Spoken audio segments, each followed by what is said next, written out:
Morning students, मैं doctor Jitendra Kantia सेठ श्री भगवान दास तोदी महाविद्यालय की ऑनलाइन क्लासेज में आपका हार्दिक स्वागत करता हूं। बीएससी पार्ट सेकंड में अपना टॉपिक चल रहा था इक्विसिटम। इक्विसिटम ने अपने ने रूट की इंटरनल स्ट्रक्चर के बारे में अपने ने बात कर ली थी। आज अपना जो टॉपिक है वो internal structure of equisetum stem. Internal structure of equisetum stem. Equisetum तने की आंतरिक संरचना, उसके बारे में आज अपन डिस्कस करते हैं। तो इक्विसिटम का जो एरियल शूट होता है या एरियल स्टेम होता है वो एक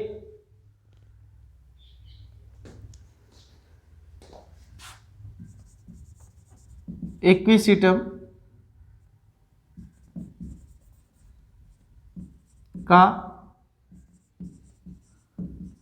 एरियल स्टेम एंड राइजोम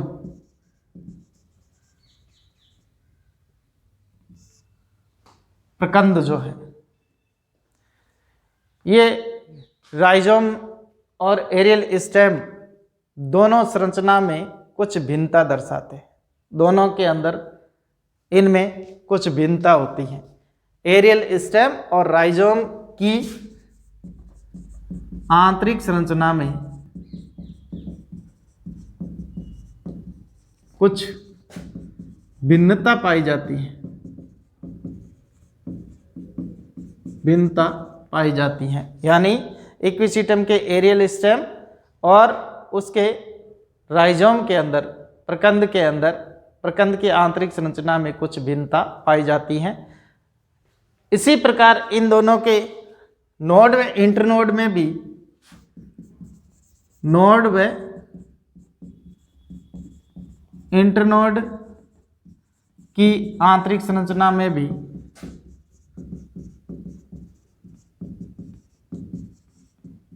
भिन्नता पाई जाती है,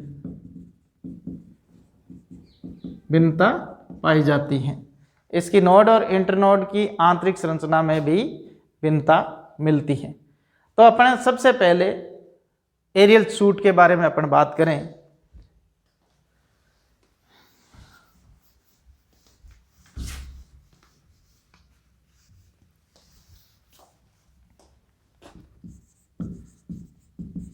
एरियल स्टेम, वायवीय तना।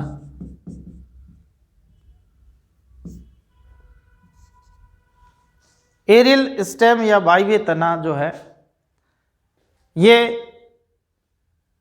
नोड और इंटरनोड में विभेदित होता है और इसकी नोड व इंटरनोड की आंतरिक संरचना जो है वो राइजोम की नोड इंटरनोड संरचना से भिन्न होती हैं।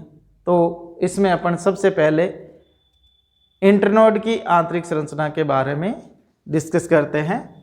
Internal structure of internode, internal structure of internode यानी पर्व की आंतरिक संरचना। पर्व की आंतरिक संरचना, नोड की इंटरनोड की आंतरिक संरचना। यदि अपन इंटरनोड की टीएस काटते हैं, अनुप्रस्थ काट काटते हैं, तो उसमें उभार और गर्त दोनों दिखाई देते हैं, यानी रिज और ग्रू।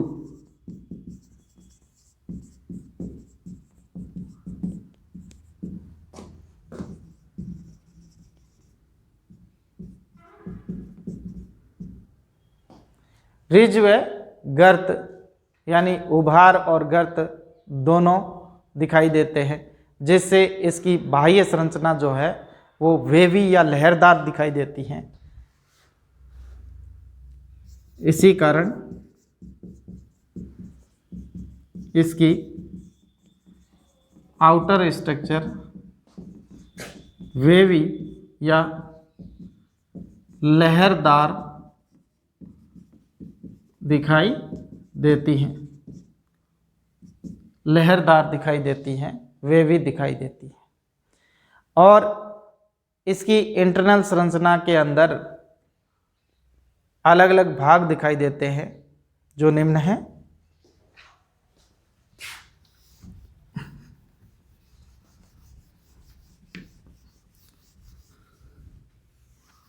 सबसे पहले एपिडर्मिस,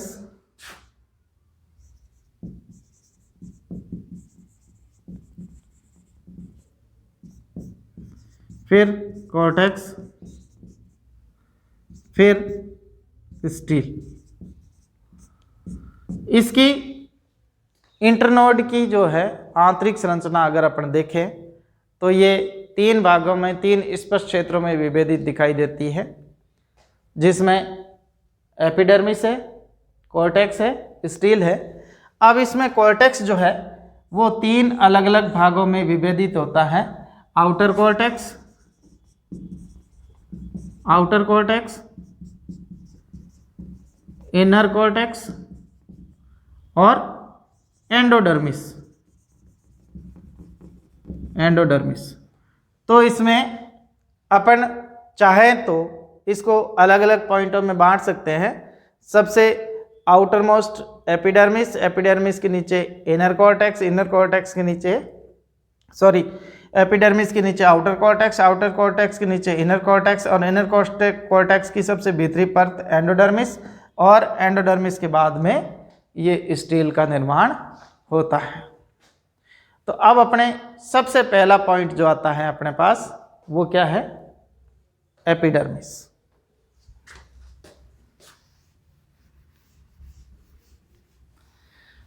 अगर इक्विसिटम स्टेम की इंटरनोड की टीएस में अपन देखते हैं तो सबसे आउटर मोस्ट लेयर जो दिखाई देती हैं वो एक स्तरीय और दीर्घित कोशिकाओं से बनी संरचना होती हैं, जो कि बाहर की ओर क्यूटिकल द्वारा ढकी रहती है।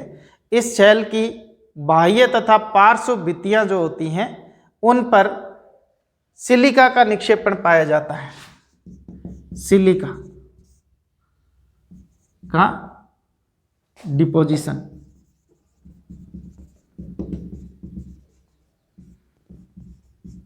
निक्षेपण।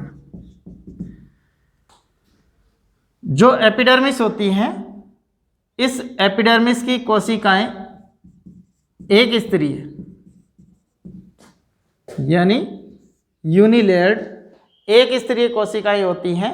ये कोशिकाएं दीर्घित कोशिकाओं के रूप में उपस्थित होती हैं और इनकी जो कोशिकाएं होती हैं वो बाह्य और पार्श्व भित्ति,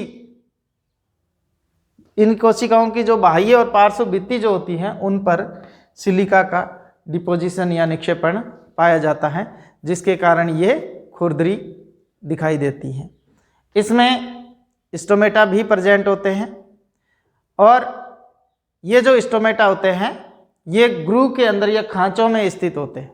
ग्रू जो धारियां जो इस तरह की होती है, अगर अपन इक्विसिटम स्टेम की बात करें तो ये इक्विसिटम स्टेम है, ये इसका नोड है और इस पे यहाँ पे ये रिब्ज धारियां दिखाई देती हैं। तो ये जो धारियां हैं ये उभार के रूप में है तो ये रिज हो जाएगा, और ये जो गर्त के रूप में दिखाई देता है ये ग्रू है। इस ग्रू के अंदर यहाँ पे ये स्टोमेटा प्रेजेंट होते हैं। प्रत्येक स्टोमेटा जो होता है वो 4 कोशिकीय संरचना के रूप में 2 गार्ड सेल होती हैं और 2 सब्सिडरी सेल्स होती हैं। जो स्टोमेटा अपने इसकी बात करें तो देखिए इसमें स्टोमेटा जो है वो इस तरह की संरचना के रूप में अपने को दिखाई देते हैं।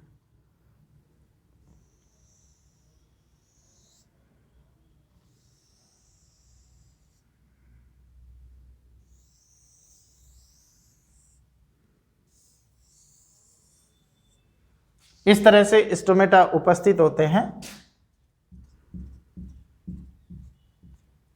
तो ये जो हो जाएगी, ये तो गार्ड सेल हो जाएगी और ये सब्सिडरी सेल हो जाएगी। तो ये सहायक कोशिका,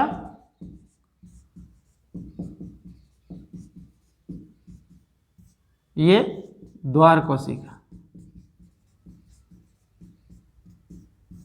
ये स्टोमेटल पोर हो जाएगा।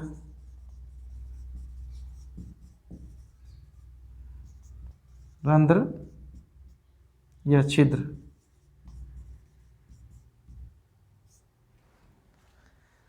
तो इस प्रकार प्रत्येक स्टोमेटा जो है वो 2 गार्ड सेल तथा 2 सब्सिडरी सेल्स के रूप में उपस्थित होता है और इसकी कोशिकाओं के अंदर जो सिलिका का निक्षेपण होता है, सिलिका का निक्षेपण के कारण इस पर अनुप्रस्थ जो है स्थूलन बैंड, थिकनिंग बैंड बन जाते हैं और ये थिकनिंग बैंड जो है इसको खुरदरा बनाए रखने के इसके गुण को दर्शाते हैं।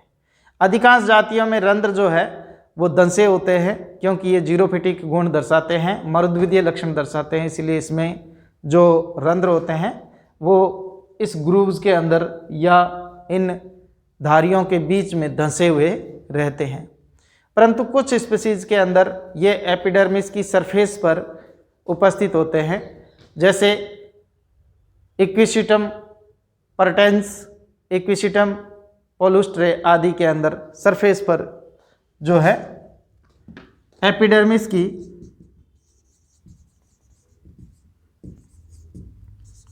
सरफेस पर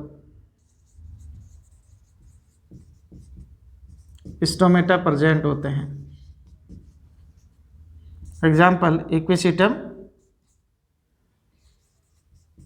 परटेंस और इक्विसिटम पोलुस्ट्रे। इनके अंदर जो एपिडर्मल सरफेस होती हैं, इस एपिडर्मल सरफेस पर ही स्टोमेटा उपस्थित होते हैं। तो ये एपिडर्मिस के बारे में अपने ने बात की कि एपिडर्मिस जो है वो एक स्तरीय दीर्घित कोशिकाओं से बनी होती हैं। इसकी जो कोशिकाएं होती है वो दीर्घित कोशिकाओं के रूप में उपस्थित होती हैं। इसकी पार्श्व और बाह्य भित्ति पर सिलिका का निक्षेपण पाया जाता है, जिसके कारण ये खुरदरा छूने पे खुरदरा महसूस होता है। इसके एपिडर्मिस पर जो है क्यूटिकल उपस्थित होती हैं, बाहर की ओर क्यूटिकल।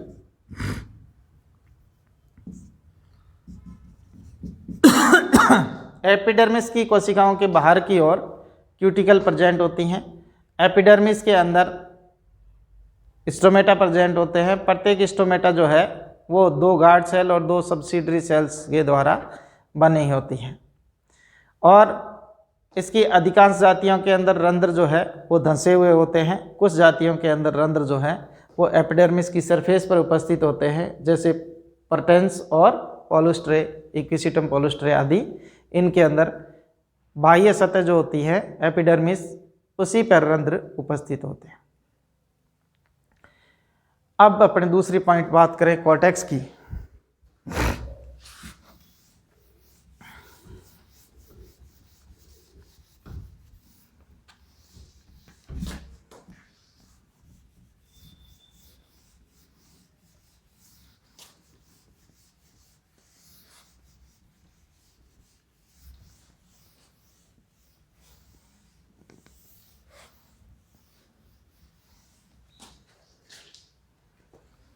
सेकेंड पॉइंट कॉर्टेक्स या वल्कुट।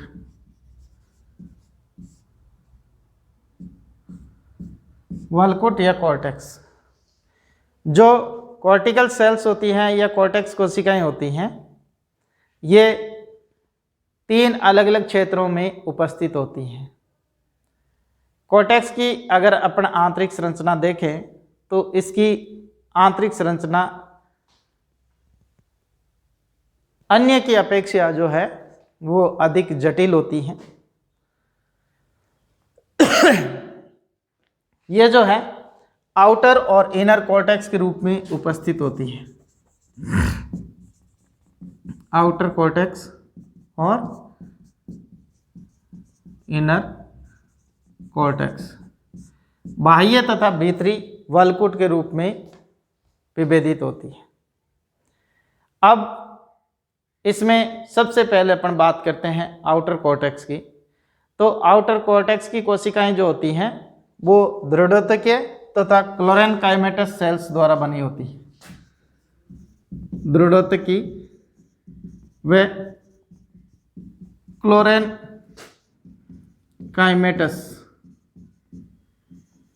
सेल्स द्वारा, यानी स्क्लेरेनकाइमेटस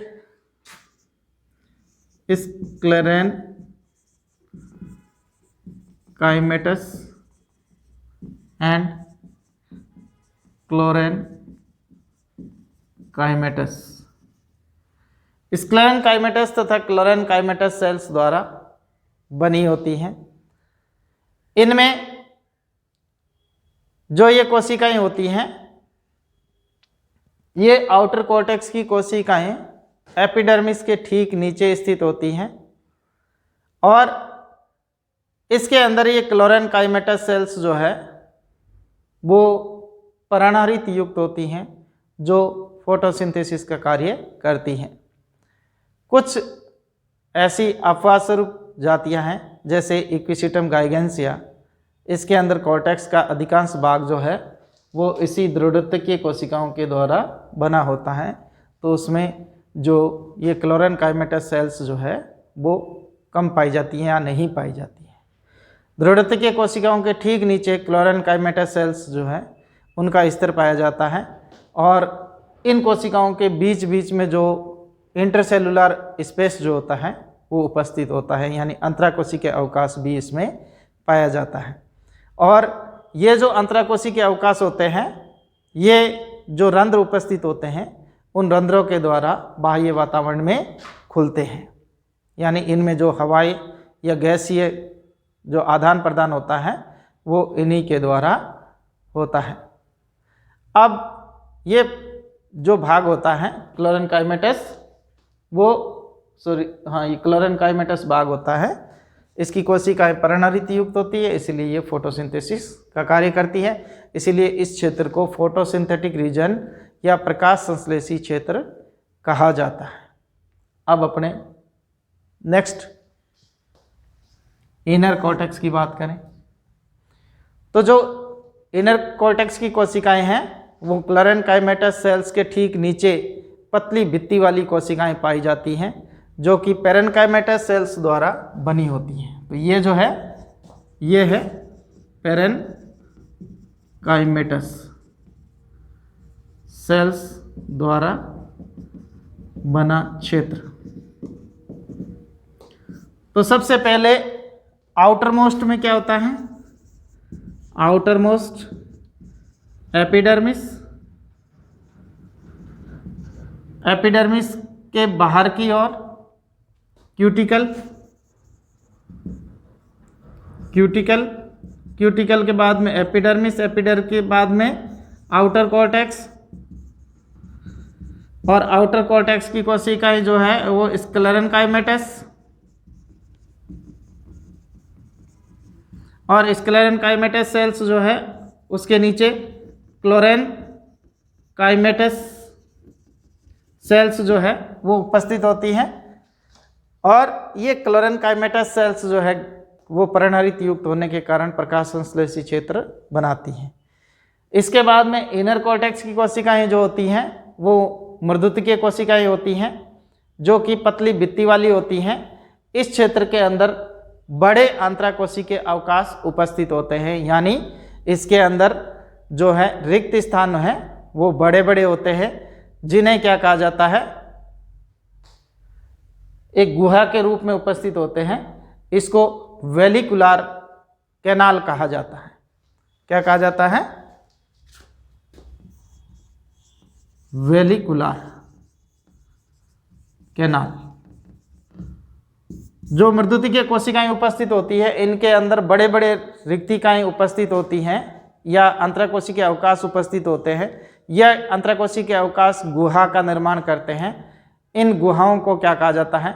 वेलिकुलर कैनाल कहा जाता है। प्रत्येक खांच के नीचे एक वेलिकुलर कैनाल उपस्थित होता है और इस कैनाल की उपस्थिति पादप के जलोदविदीय अनुकूलन को दर्शाती है, यानी इसमें हवा भरी रहती है जिसके कारण पादप जल सतह पर आसानी से तैर सकता है। तो ये जो रिक्तिकाएं होती हैं ये बड़ी रिक्तिकाएं पादप के हाइड्रोफिटिक एडेप्टेशन को या जलोदविदीय अनुकूलन को दर्शाती है। अब तीसरा पॉइंट इसका, इनर कॉर्टेक्स के बाद में एंडोडर्मिस।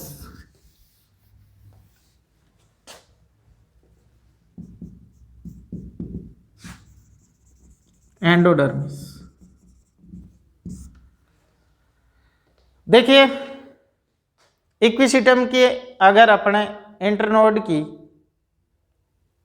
जब कॉर्टेक्स की सबसे भीतरी परत का अवलोकन करें तो इसकी सबसे भीतरी परत जो है वो एंडोडर्मिस का निर्माण करती है। एंडोडर्मिस का निर्माण जो है वो अलग अलग जातियों के अंदर, इक्विसिटम की विभिन्न जातियों के अंदर ये एंडोडर्मिस जो है वो अलग अलग प्रकार से उपस्थित होती है। अधिकांश जातियों के अंदर ये एंडोडर्मिस जो है एक रिंग के रूप में या वलय के रूप में उपस्थित होती है। इसकी कुछ जातियों के अंदर ये स्थूलन के रूप में या एक सहत स्थूलन के रूप में, एक वलय के रूप में उपस्थित होती हैं। तो इस प्रकार अपन कह सकते हैं कि अलग अलग जातियों के अंदर ये एंडोडर्मिस जो है अलग अलग प्रकार की संरचना का निर्माण करती हैं। कुछ जातियों में ये वलय के रूप में उपस्थित होती हैं, जैसे इक्विसिटम हाइमेला के अंदर ये एक पूरी वलय के रूप में उपस्थित होती है। वेलिकुलर कैनाल जो है इसमें उपस्थित होती हैं। वलय के कुछ जातियों के अंदर जो ये इक्विसिटम के अंदर जो वेस्कुलर बंडल होते हैं, ये प्रत्येक वेस्कुलर बंडल के चारों ओर एक वलय का निर्माण, चारों ओर एक एंडोडर्मिस का निर्माण करती हैं। तो इस प्रकार कुछ जातियों के अंदर तो जैसे ये सेंट्रल पार्ट हो गया जहाँ पे ये क्या उपस्थित होती है, मज्जा गुहा, जिसको अपन पित्त कैविटी कहा जाता है। इस मज्जा गुहा के चारों ओर इस तरह से यहाँ पे ये वेस्कुलर बंडल उपस्थित होते हैं एक रिंग के रूप में। इन वेस्कुलर बंडल के चारों ओर ये इस तरह से एक वलय के रूप में, एकल सिंगल वलय के रूप में ये एंडोडर्मिस जो है ये उपस्थित हो सकती हैं, एंडोडर्मिस। और कुछ जातियों के अंदर ये जो वेस्कुलर बंडल है, इस वेस्कुलर बंडल के चारों ओर इस तरह से ये एंडोडर्मिस जो है वो उपस्थित होती है। ये इस तरह से ये एंडोडर्मिस है, एंडोडर्मिस। तो इस प्रकार अलग अलग जातियों के अंदर अलग अलग जो है ये एंडोडर्मिस उपस्थित होती है।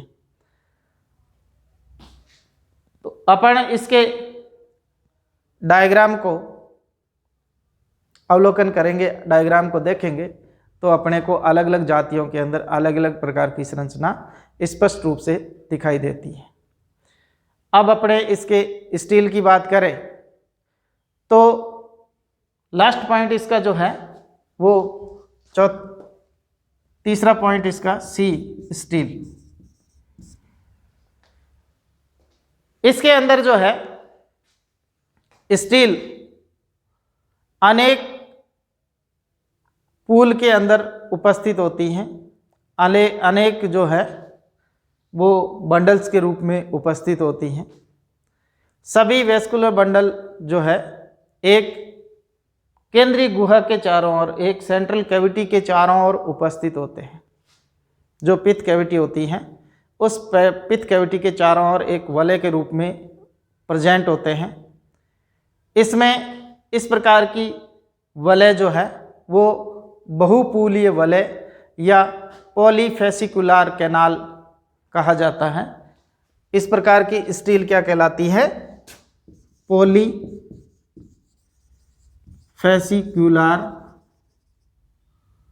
साइफोनो स्टील। तो इसके अंदर इक्विसिटम की इंटरनोड में जो स्टील उपस्थित होती है वो साइफोनो स्टील उपस्थित होती है। ये साइफोनो स्टील जो है वो इसके केंद्रीय भाग में मज्जा गुहा उपस्थित होती है, पित्त कैविटी उपस्थित होती है। इस पित्त कैविटी के चारों ओर वेस्कुलर बंडल एक रिंग में प्रेजेंट होते हैं और इस प्रकार की जो स्टील है वो पॉलीफेसिकुलर स्टील या पॉलीफेसिकुलर साइफोनो स्टील कहलाती है। इसमें जो उभार होते हैं उसके नीचे वेलिकुलर कैनाल जो है वो उपस्थित होती है। जो उभार अपने इसका डायग्राम बनाएंगे तो इस तरह की उभार वाली संरचना दिखाई देगी। तो ये जो संरचना है यहाँ पे ये वेलिकुलर कैनाल जो है वो उपस्थित होती है।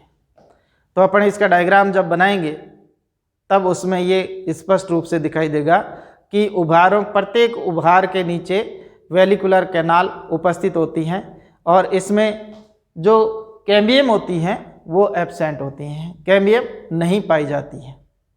और बियरहोस्ट के अनुसार इसकी जो वेलिकुलर कैनाल जो बनती है वो इनके प्रत्येक उभार के नीचे वेलिकुलर कैनाल उपस्थित होती है। अब इसके अलावा इसमें एक कैनाल और पाई जाती है जिसको कैरिनल कैनाल कहा जाता है और ये कैरिनल कैनाल जो है वो जल से भरी हुई रहती है। वेस्कुलर बंडल के वलय के ठीक बीच में ये जो कैरिनल कैनाल है ये उपस्थित होती है और ये कैरिनल कैनाल विभाजित होकर और विघटित होकर मज्जा गुहा का निर्माण करती हैं। ये जो बीच में उपस्थित कैविटी होती है, पित्त कैविटी, इसका निर्माण किसके द्वारा होता है? कैरिनल कैनाल के द्वारा इसका निर्माण होता है। और इसमें जो जाइलम होता है वो अंदर की ओर और बाहर की ओर फ्लोएम उपस्थित होता है। तो इस प्रकार इसके अंदर स्टील जो है वो उपस्थित होती है। तो अब इसमें अपन इसका डायग्राम और इसके जीरोफिटिक और हाइड्रोफिटिक कैरेक्टर के बारे में डिस्कशन अपने अगले वीडियो में करेंगे। तब तक के लिए धन्यवाद।